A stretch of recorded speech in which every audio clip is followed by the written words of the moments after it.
The Lead, July 12, 2015. Finally wake up.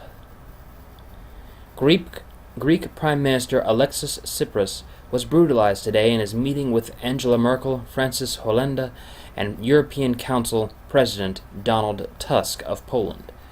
He was told either that he had to become a ward of the EU and immediately legislate genocidal quote-unquote reforms, letter for letter, as dictated to him, or else he would be thrown out of the Eurozone and watch all his banks collapse.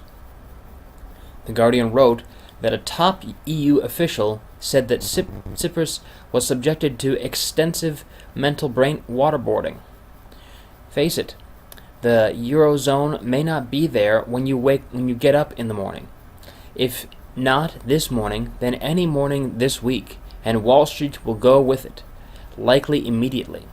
The entire speculative financial system of the United States and everyone else is doomed to very early collapse.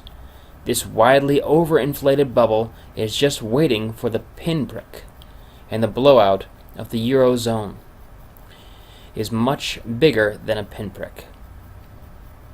Wall Street will be wiped out in the United States just as well as in Europe, but we can regain control by bringing the speculators and their masters in London to their knees with Glass-Steagall. The presidency of the U.S. will do it. This is what the 4 U.S. senators realized and why they reintroduced Glass-Steagall last week, not as a pro forma action, but as the one act capable of averting immediate disaster and creating the possibility of a way forward. Wall Street is finished. Now it's time to return to the presidency created by our Constitution and get rid of Wall Street and what it portends. They're hopelessly bankrupt.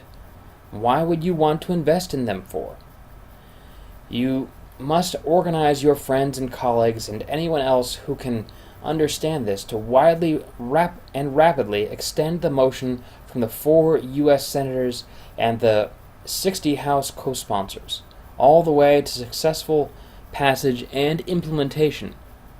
There must be unified national attention to this mission, with all points moving forward at the same time rather than some points some of the time.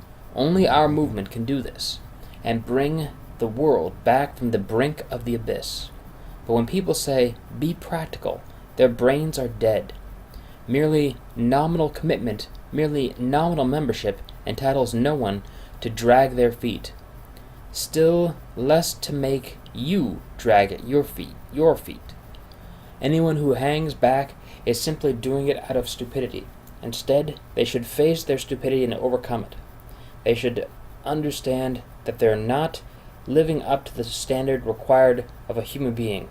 Never kiss their ass and ask them to recruit you. Some are doing the work, but they won't force others out of their own stupidity. Even with all the good work they're doing, they won't confront the stupidity which has become the law of the land, especially since the death of Franklin Roosevelt. What is Wall Street, after all, but the conquering banner of all this stupidity and degeneracy?